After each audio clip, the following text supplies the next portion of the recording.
students, how are you all? I hope you are good and happy. So today we are going to begin with the lesson number 11 of your class 4 English, that is the selfish giant. So let's begin with this lesson.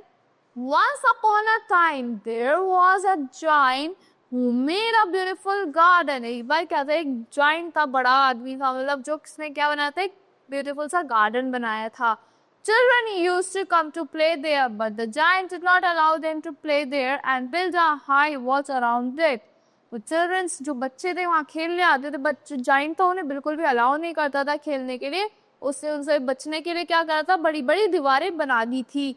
Every afternoon the children played in the giant's garden. हर दोपहरी में क्या afternoon में क्या होते थे, शाम के time children खेलते थे giant के garden में.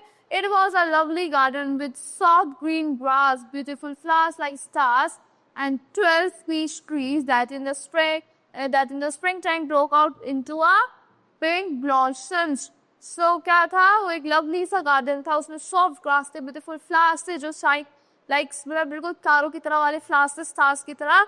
12 peach trees थे, and spring जब आती थी वो किस में बदल जाते, एकदम pink blossom feel देते थे. The birds sat on the trees and sang sweetly. जो उनके trees पे क्या होता था, birds आगे बैठती थी और बहुत मीठा मीठा गाना गाती थी. How happy we are here, said the children. Children से बोला हम यहाँ पे कितने खुश हैं.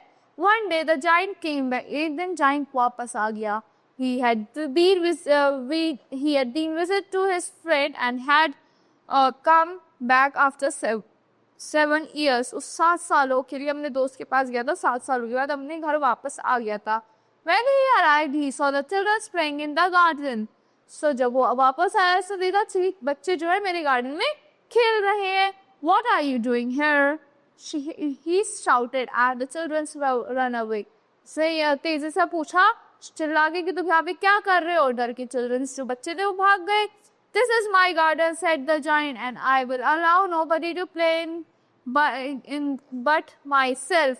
So उसने बोला ये मेरा गार्डन और मैं किसी को यहाँ पे आगे खेलना अलाउ नहीं करूँगा, बस मैं ही कर सकता हूँ ये सब. So he built a high walls all around it and put up a notice. High wall बना दी और एक वहाँ notice लगा दिया. He was very selfish giant. वो क्या था, एक selfish giant था. The poor children had no place where to play. जो poor children थे, मतलब बच्चे थे, उन पे कोई जगह नहीं थी खेलने के लिए. Then spring came and there were blossoms and birds everywhere. फिर से spring आ जाती है और हर तरफ birds है, blossoms है, खिले खिले पेड़ है. But in the selfish giant garden, it was still winter. Selfish giant उसके selfish giant के garden में अभी भी ठंड ही थी. The birds did not sing in it. In it, there were no children and the trees forgot to blossom. Trees blossom करना भूल गए थे, birds sing नहीं कर रही थी, children खेल नहीं रहे थे वहाँ. Only the snow and the frost were happy. जो snow और frost थे वही happy थे वहाँ. Spring has forgotten this garden, they cried. So we will live here all the years round. So spring ने उन्होंने बोला, जो snow और frost ने कि यहाँ पे जो spring आना तो भूल ही गई है, इस गार्डन में तो हम यहाँ पूरे साल के लिए यही रहेंगे. The snow covered up the grass with her white cloak and the frost painted the green silver. Tree silver. So जो snow थी वो एकदम कवर कर लिया था उसने grass को with white cloth, मतलब एक white चादर बन गई थी वो, और frost ने paint कर दिया था trees को silver. I hope the spring comes soon. तो मैं चाहता हूँ कि spring जल्दी से आए, said the selfish giant. Selfish giant ने बोला कि मैं चाहता हूँ spring आ जाए. As he looked at his cold garden, but the spring never came, nor summer nor autumn. ना the spring आई, ना ठंड आई, ना गर्मी आई, मतलब ठंडी रही, ना समर सीजन आया, ना ऑटम सीजन आया. So it was always winter there. तो वहाँ पे हमेशा ठंड रहती थी. One morning the giant heard a little linnet singing outside the window. एक little linnet को गाना गाते हुए सुना विंडो से बाहर.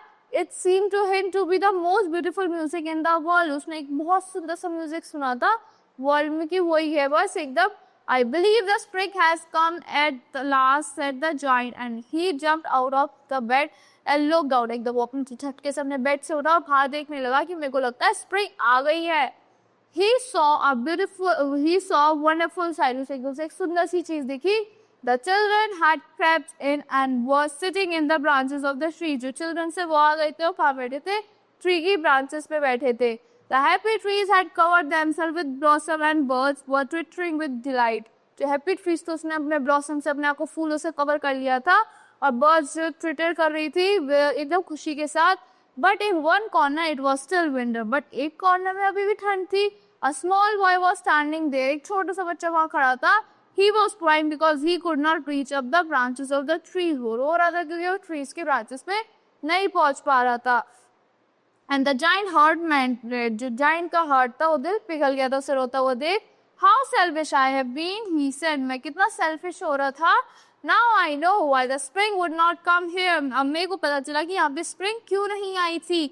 I will put that little boy on the top of the tree. मैं उस little boy को कहाँ रख दूँगा, tree के top पे रख दूँगा. He was really very sorry for what he had done. Little giant था वो sorry feel कर रहा था कि उसने क्या किया. So he went into the garden. तो कहाँ चला गया, garden में गया. The children were frightened when they saw him and ran away. जो children थे बच्चे थे वो डर गए थे उसे देख के और भाग गए थे. Only the little boy did not run, for his eyes were so full of tears that he did not see the giant coming. उसकी आंखों में इतने आंसू आ गए थे कि उसे giant आता हुआ दिखाई नहीं. तो सब बच्चे तो भाग गए थे बस little boy नहीं भाग पाया था. So and the giant took him gently in his hand and put up into the tree. जैसे giant ने उसे अपने हाथ में रखा और tree पे रखा. And the tree suddenly blossomed. एकदम से tree blossom करने लगा, फूल खिलने लगे.